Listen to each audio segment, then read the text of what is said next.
There's a clue hiding in some of the most famous criminal cases in the world. It's not blood, it's not DNA, it's not a confession, and sometimes it's sitting right in front of investigators, but people don't notice it because they're looking at the wrong thing.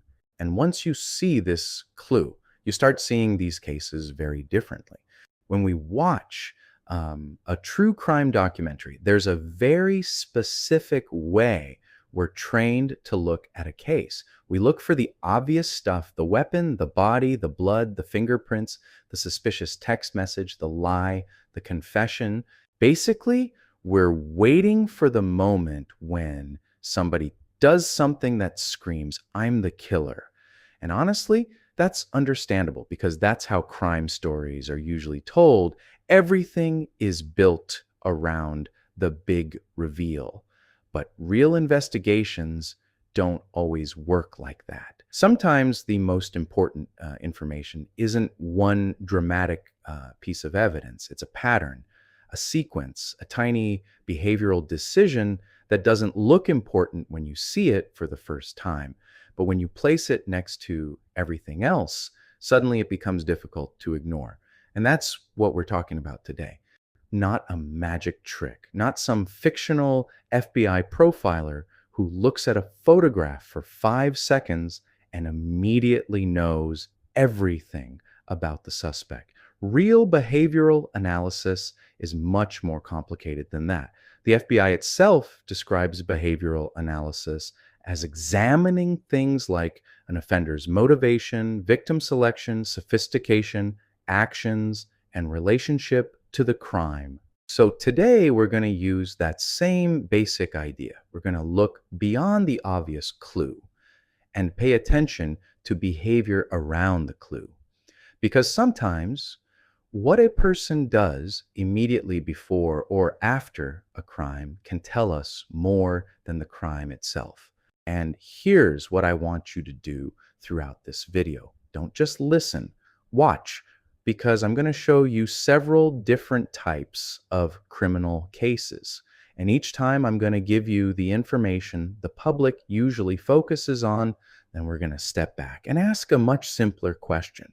What happened around it? What did the person do before? What did they do immediately after? What changed? What didn't change? What should have changed but didn't? That's where this gets interesting, because our brains aren't actually designed to notice everything. They're designed to filter. And sometimes that filter is exactly what causes us to miss the clue. Let's start with something that has nothing to do with murder. Imagine you're walking through a crowded city. You're late, you're checking the time, you're thinking about where you're going, you're listening to a voice message, there's traffic everywhere. Hundreds of people around you. Now imagine someone you know walks directly past you. They look straight at you. Maybe they even wave, and you don't see them. Later, they tell you, "How did you not see me?" And you genuinely don't know, because as far as you're concerned, they weren't there. That's not necessarily lying. That's not necessarily bad eyesight. And it doesn't mean you weren't looking in their direction. It can be a consequence of how attention works. Psychologists call one version of this phenomenon inattentional blindness. It's basically the failure to consciously notice an unexpected stimulus when your attention is occupied with something else. And here's the part that matters for crime documentaries. You can look at something without really processing it consciously. Researchers have demonstrated this repeatedly, including situations where people are focused on one task and fail to notice an unexpected object that is plainly visible. So when someone says, "How could nobody have noticed that?" the answer isn't always they weren't paying attention. Sometimes they were paying attention to something else, and that distinction is huge. One of the most famous demonstrations of this effect involves something ridiculous: a gorilla. People are asked to watch players passing a basketball. Their job is simple: count the passes. And while they're concentrating on that task, something completely unexpected enters the scene. A person dressed as a gorilla walks through, and many participants don't report seeing it. The experiment became famous because the result feels almost impossible. You're thinking, there's no way. But that's exactly the point. The gorilla isn't invisible. The person isn't blind. The stimulus is there. The problem is what the brain is prioritizing.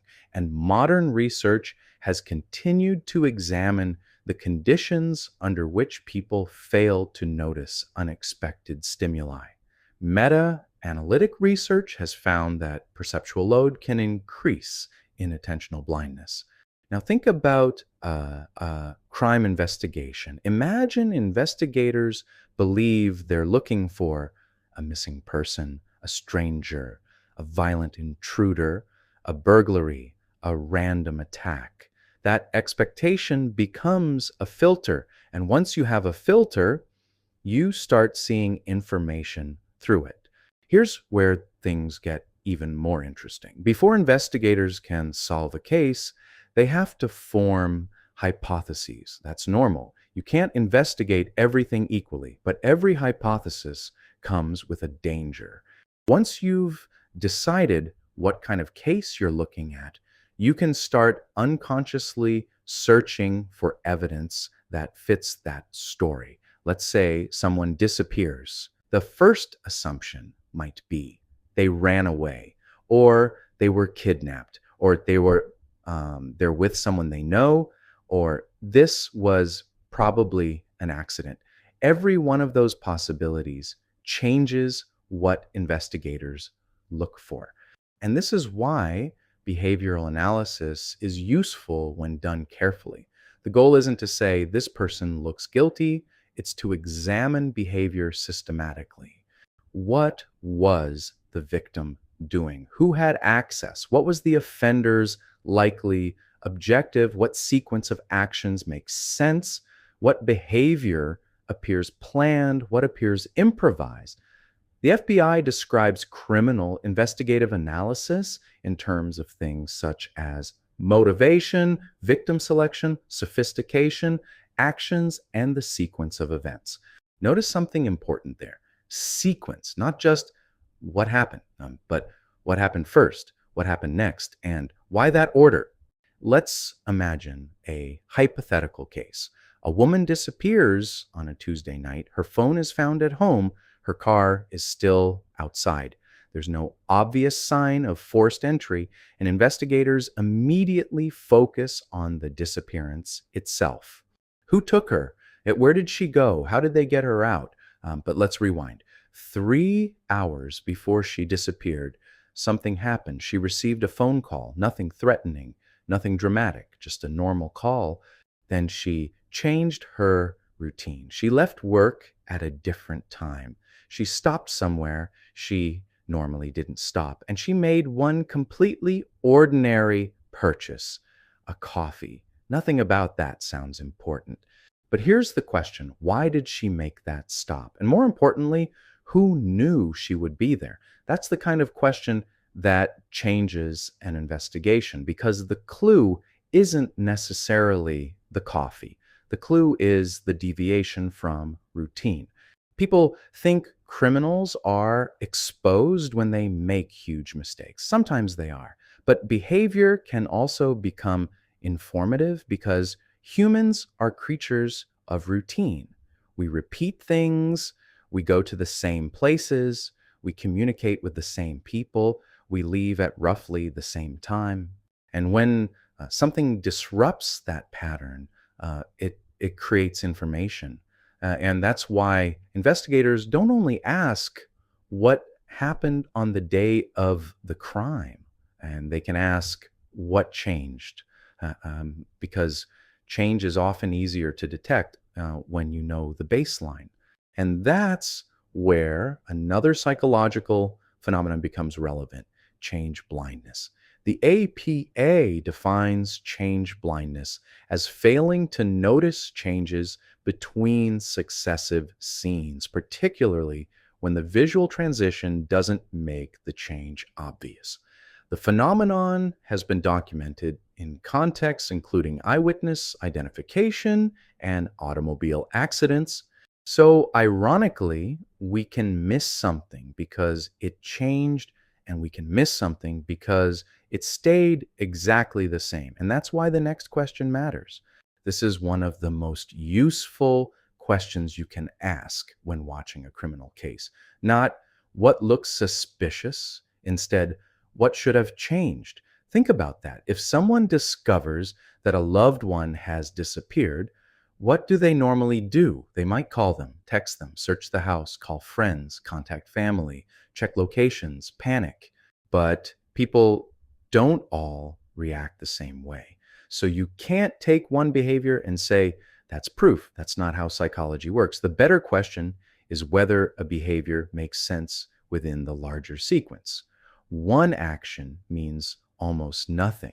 A pattern can mean much more.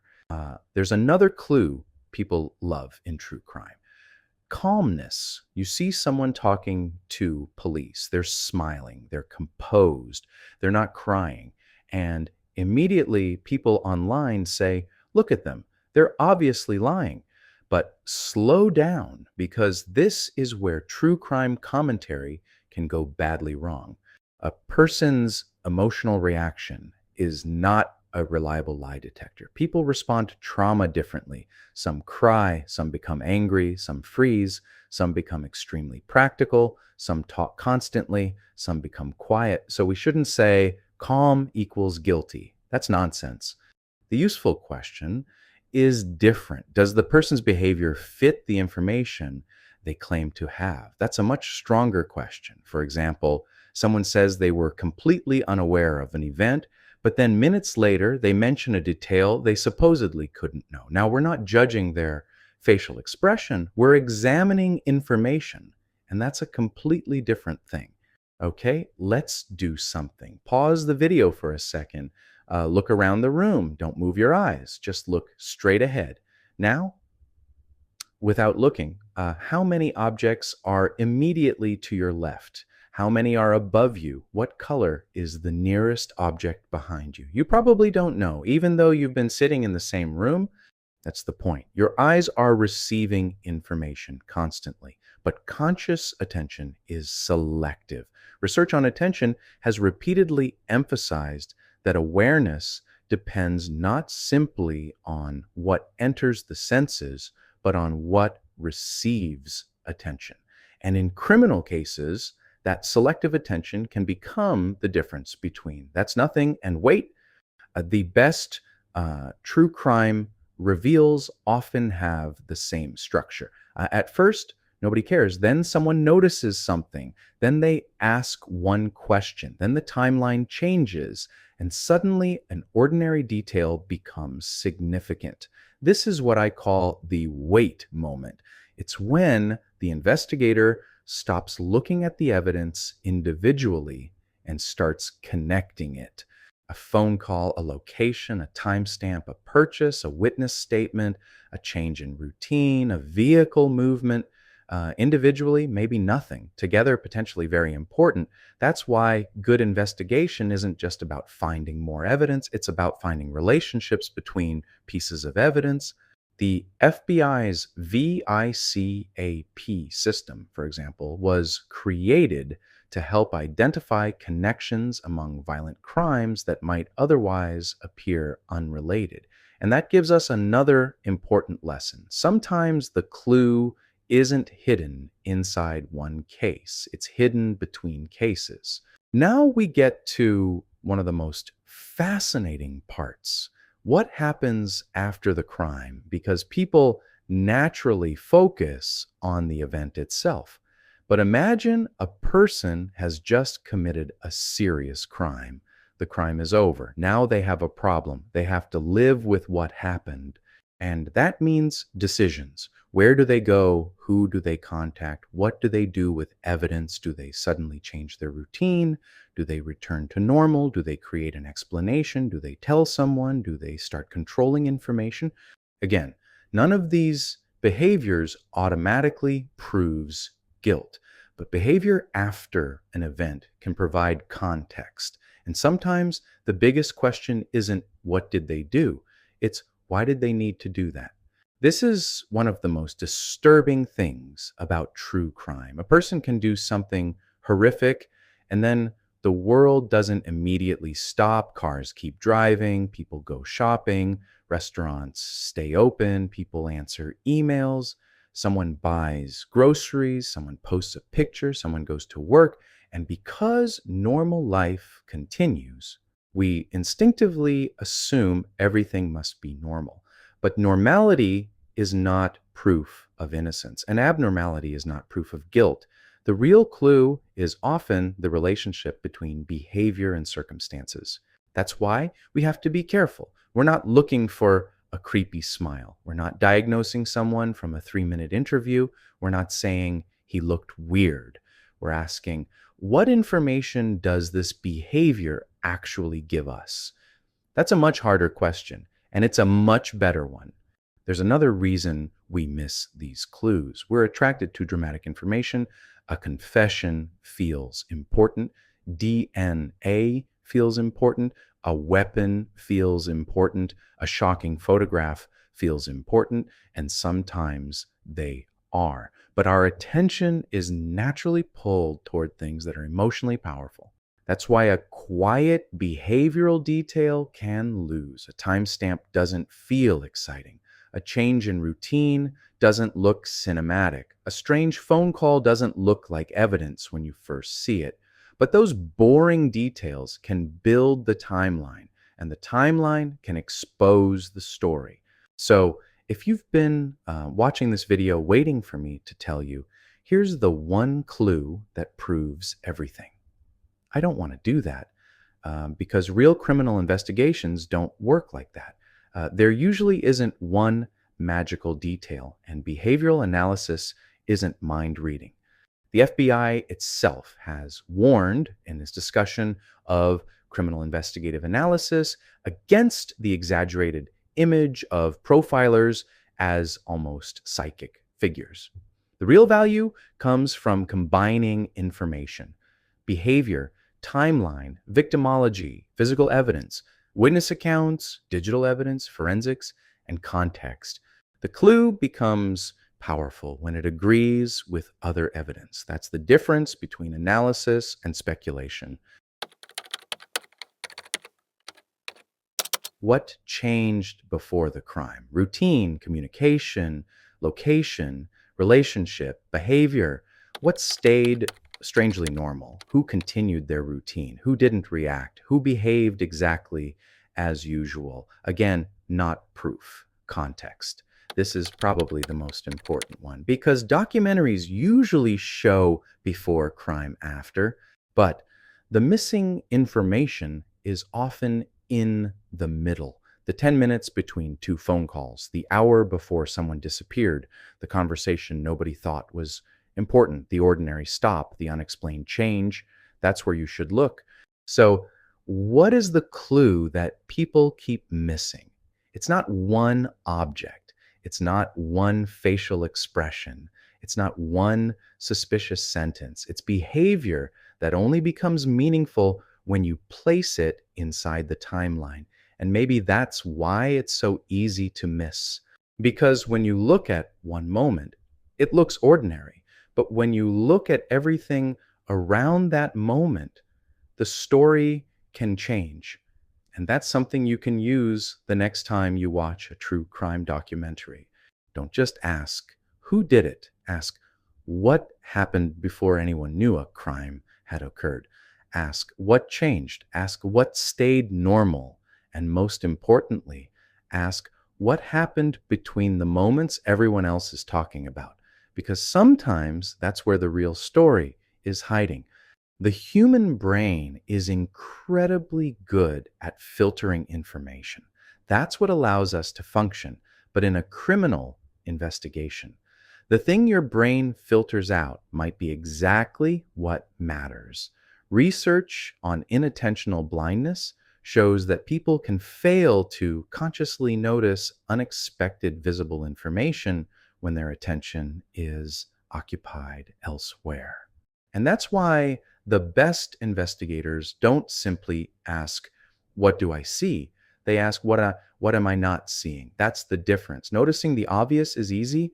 The difficult part is realizing that the obvious thing might be distracting you from something much smaller. If you enjoyed this kind of analysis, hit the like button. It really helps the channel. And if you're into true crime, but you want more than just the usual, here's what happened, here's who did it, and here's how it ended, subscribe. Because on this channel, we're going to look at the details behind the cases, the behavior, the timeline, the psychology, the mistakes, and the things that are easy to miss the first time. And before you leave, I want you to answer one question in the comments. What's one clue in a famous criminal case that you think people completely overlooked? I might use the best answers in a future episode. So I'll see you in the next one.